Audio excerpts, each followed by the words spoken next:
السلام علیکم ورحمت الله وبرکاته. ټول افغانانو ورونو خويندو ته سلامونه وړاندې کوم. که پښتانه دي که تاجکان دي که نور قومونه دي د افغانستان په کره زمین کې میشت که په هره ژبه باندې خبره کوي خو چې د افغانستان تابعیت لري هغه زموږ د هیواد بچی او زموږ ورور دی. زه د محبوب ولسمشره صاحب څخه د یو افغان په حیث هیله لرم هغه دا چې په سویډن کې میشت د تاجکستان د ازبکستان د ایران ازواجې دا غله پاسشت حرامزادگان ارمونی ولد زنا خلق دی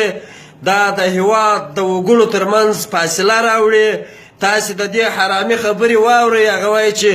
پښتو غیر رسمي او د پاکستان ژبه ده او پارسي ادري د افغانستان ژبه ده.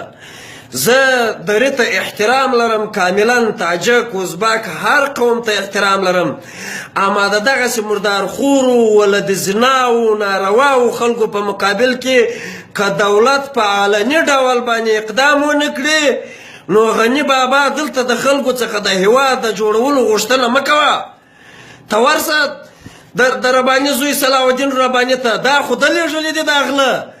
دی څه حق لري چې یو افغان ته وایي چې پښتو زما ژبه نه ده ته ماته په دري خبرې وکړه پښتو د پاکستان ژبه ده. ولې موږ د خلکو ښځې کوئ مشرانو ولې مو بیا ناموسه کوئ؟ دا خو تاسې یاست چې موږ مو بیا ناموسه کړي یاست په بیا ناموسه کړي یو. دا خو ننګ و ناموس نه دی چې دی ما د خپل ملک څه شړي او ځان مردارخور پاسشت فاجر زاني ولد زنا راځي او زما پر سر بچی کې په سویډن کې زرګونه ډالر معاش د همدې بیت المال څخه روان دی. د معینه آباد زما د پلوڅو پښو د خپله کوره ایسته کېږي. لعنت د افغانستان پر سیاسونو دي چې ټول سیاسونه یادوم د علي په سترې پورې هر څوک چې په دغه اوسني سیاست کې کار کوي او د ملک ځان د دې ملک بچی بولي او ملک ته کار نه کوي هغه ولد زنا دی مور یې د پلار څخه غلا کړې ده پر هغه دې لعنت سي. زه ډېرې خبرې اوږدول نه غواړم. ای مشرانو ارګ میشتو دغه ولسونه دې ته مار باسي چې ولاړ شي د پنجاب ښځې سي د دغه سړي په خاطر باندې ولې مو د پنجاب غلامان کوئ؟ دا خو تاسې یاست راکشه که ته د یو غله لاس پر یو چوک ور پرېکړه چې بیا څوک غلا کوي ته د یو چا سترګې راوکاږه. د یو پاچا لپاره د یو ګدا د یو عادي سړي د یو خان د سترګو راایستل حق دی چې هغه د هیواد دښمني کوي د هیواد سره دښمني کوي. پښتون قوم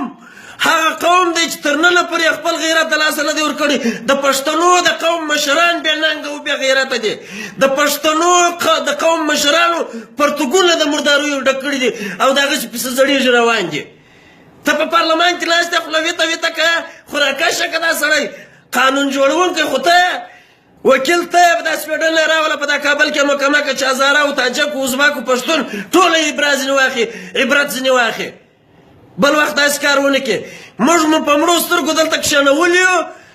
فزیکي جوړ نارینه یو نور ښځې یو او ستاسې بې غیرتو د لاسه په خدای چې هره ورځ ژړا راځي. ما میلیونونو شخصي افغانۍ پر دې ملک مصرف کړي له هم اخته مصرفومه میلیونونه افغانۍ ما مصرف کړي د دې خاورې دپاره. په لښکرګاه کې تاجک سته ازبک سته هزاره سته زما ورور دی ما د ورور په رقم لاس ورکړی دی ما د مې کړی دی دی بې ناموسه حرامزاده ولد زنا چې مور یې د پلاره څخه غلا کړې ده په سویډن کې ناست دی او د سویډن څخه چغې وایي چې پښتو زبان ما نیست پښتو دري زبان رسمي و ملي افغانستان است پښتو زبان پاکستان است. دا څوک نه ده په غوږو په کونه کې ورپکې صلاح الدین رباني و امثالهم. د خدای وروي ته وګورئ مشرانو که سمیږي سم سئ که نظام تر اته او تر بل نام کم زما دې په الله قسم کې م بیرغ درته جګ کوي قسم په خدای چې سر مې دلته پرې سوی نه کړي م بیا کښېنوئ. ټولو مشرانو ته وایم د پارلمان څخه رانیولې تر هغه کوچني ځای و شعبې پورې ټولو ته وایم که دغه مجرمینو ته تاسې سزا ور نه کوئ بیا نو موږ مه مجبوره کوئ چې د کور ادرسونه پیدا کوو او یا ځغلوو یا جنګل ته د مینې و مخته ورسره کوو. زه هیله لرم چې نور به زموږ د افغانستان ټول مشران د افغانانو تر مابینځ بې اتفاقۍ ته لمن ونه وهي او زما د محبوب ولسمشر صاحب څخه په کلکه د هغه غوښتنه ده امر نه پر کومه د یو وګړي په حیث مې په کلکه غوښتنه ده چې دغه د سویډن میشتې حرامیان ولې د زنا د هېواد دښمنان راوغواړي په کابل کې وځړوي چې موږ یې ټول ووینو که یې نه راوغوښتله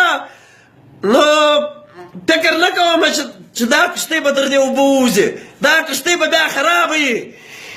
که پر فیصدي راباندې حساب کړم زه ستر سړی یم زه ستر قوم یم که پر غیرت راباندې حساب یم زه ستر غیرتمند شخص یم او دی ما د خپلې خاورې نه بولي ولې دا دی د کومه ځایه راغلی دی هېڅ څه ته سوچ نه کوئ د روپو زامن یاست د روپو اولادونه یاست ایمانونه مو خرڅ کړي دي د پولیسو د ننګ و ناموس پروشیان یاست پولیسو اردو مو خرڅه کړله خدای مو خراب که خرابېږئ مردار خلک ډېر اوږد ژوند نه لري بېغمه اوسئ هېڅوک به نشي پاته دلته پښتون تاجک ازبک هزاره ټول زه یم هر هغه څوک چې پښتون ته بد نسبت کوي مور یې وم زنا کړې ده زنا د خپله پلاره پیدا نه